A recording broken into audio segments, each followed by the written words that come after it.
Madam Chairperson, esteemed delegates and colleagues, I represent Kailasa Nation led by Supreme Pontiff of Hinduism, Sri Nityananda Paramashivam, which speaks on behalf of 2 billion Hindus around the world who do not have a voice representing them in these international forums.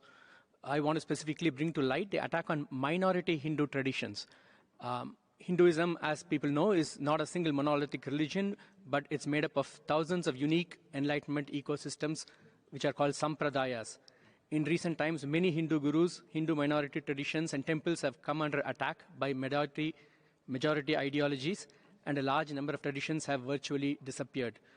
There has been no recognition of the attacks by international human rights groups, as in these cases, it is difficult for outsiders to distinguish the attackers from the attacked.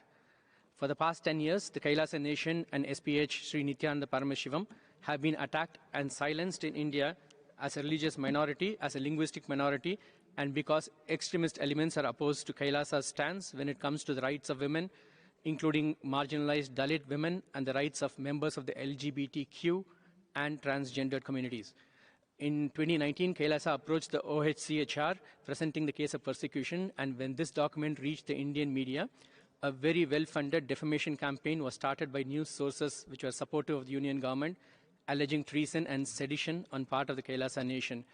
A number of false cases were subsequently registered against Kailasa leaders, and one of our university campuses for women in the state of Gujarat was razed to the ground in a matter of days by mobs along with the local government.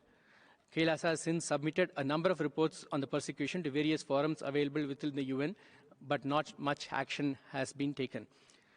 In June 2021, Kailasa made a submission on the attacks of ASMT women in the session by the UN Committee on Elimination of Discrimination Against Women on the rights of indigenous women, and further submitted reports how to end femicide and on gender justice.